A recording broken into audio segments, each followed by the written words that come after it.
Have you ever wondered how to get from this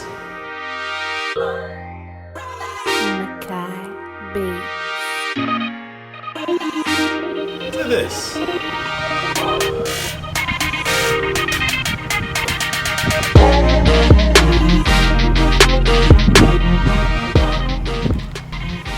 Stay tuned to find out.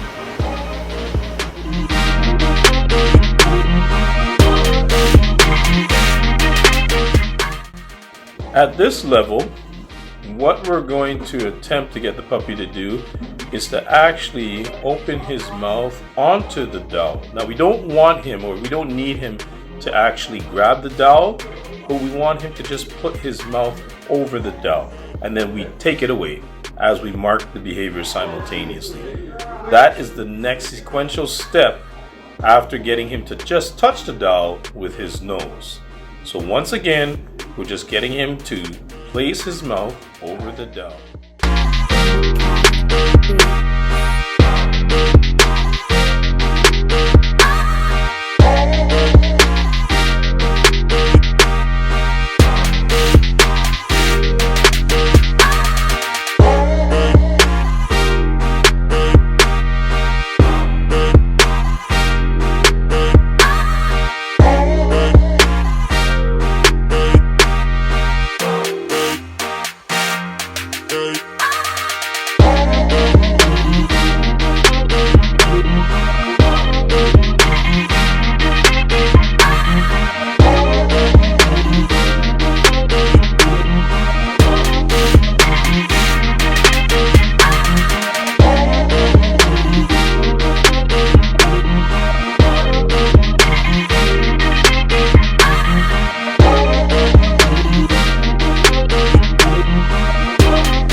Moving right along, now we have a dog that is picking up the dowel, holding it snugly, and bringing it to the handler.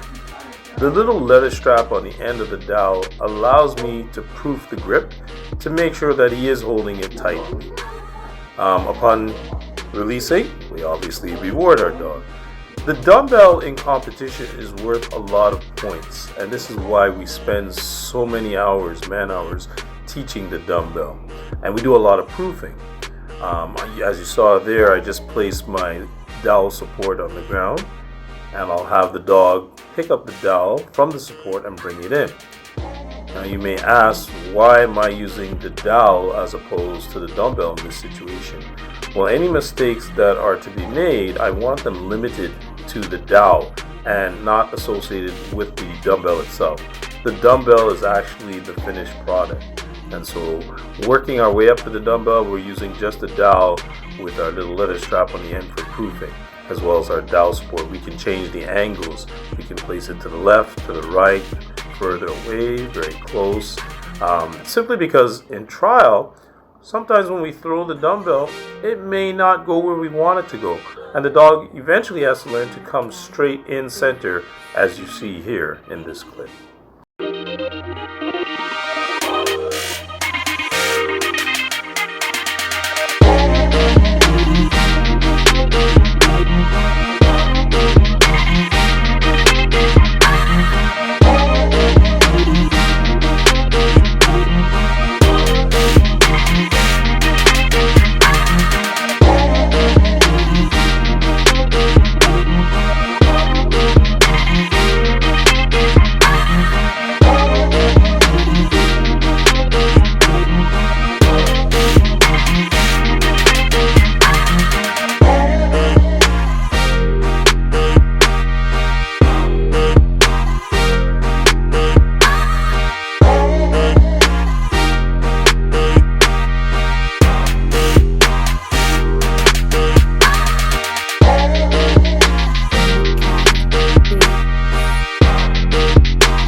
With the finished dog, we get creative. As you see here, I placed the dumbbell in upright position.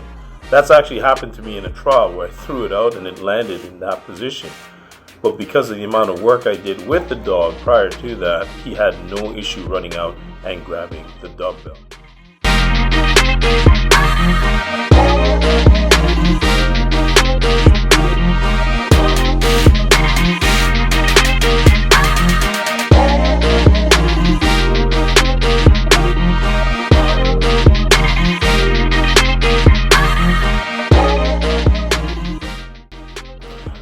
Also, as you see here, I will hold the dog back by the collar, and that allows me to load the dog, to build some excitement, to drive, to run out and grab the dumbbell. With that said, these things are limited to the finished dog, where you can get a little bit more creative with the training. However, if we do run into any issues, we would automatically go back to the use of the dowel. So this way, if any corrections are needed, it is limited to the dowel. Wow, that was an amazing video.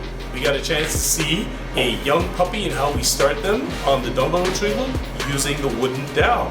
We prefer to use the wooden dowel as opposed to the dumbbell, so if any mistakes are made, they are limited to the dowel itself. You also got a chance to see our dowel support that we use for placing the dowel on the ground, so it simulates the dumbbell when it lands on the floor, and how we use that in training, and the progressive steps that we take to give you that finished result. If you enjoyed the video that you saw today and you'd like more information, you can always check out our website, www.geminicanine.com. Don't forget to give us a thumbs up and to subscribe. Have a great one.